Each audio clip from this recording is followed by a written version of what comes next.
Santa Claus എങ്ങനെ ലോകമെമ്പാടുമുള്ള കുട്ടികൾക്ക് സമ്മാനങ്ങൾ എത്തിക്കാൻ തുടങ്ങി എന്നതിന് പിന്നിൽ ഒരു മാന്ത്രിക കഥയുണ്ട്. പണ്ട് വിശുദ്ധ നിക്കോളാസായി അറിയപ്പെട്ടിരുന്ന അദ്ദേഹം സമ്മാനങ്ങൾ നൽകാൻ ഒരു സാധാരണ കുതിരവണ്ടി ഉപയോഗിച്ചിരുന്നു. ഒരു ക്രിസ്മസ് രാവിൽ അപ്രതീക്ഷിതമായി ഭീകരമായ ഒരു മഞ്ഞുവീഴ്ചയുണ്ടായി. അതിശക്തമായ കാറ്റിൽ അദ്ദേഹത്തിന്റെ വണ്ടി മഞ്ഞിൽ ആണ്ടുപോയി.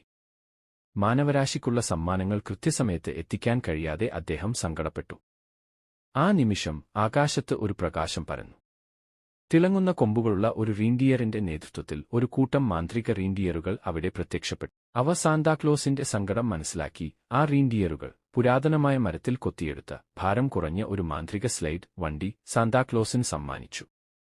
അവ തങ്ങളുടെ മാന്ത്രിക കഴിവുകൾ ഉപയോഗിച്ച് ആ സ്ലൈഡിൽ സ്വയം ബന്ധിക്കപ്പെട്ടു. അന്നുമുതൽ ഈ മാന്ത്രിക റീൻഡിയറുകളും പറക്കുന്ന സ്ലൈഡും ഉപയോഗിച്ച് സാന്താക്ലോസിന് ഒറ്റരാത്രി കൊണ്ട് ലോകം ചുറ്റി സഞ്ചരിക്കാൻ കഴിഞ്ഞു. ക്രിസ്മസ് സന്തോഷത്തിന്റെ ഈ വാഹനം റീൻഡിയറുകളുടെ നിസ്വാർത്ഥമായ സ്നേഹത്തിന്റെ പ്രതീകമാണ്.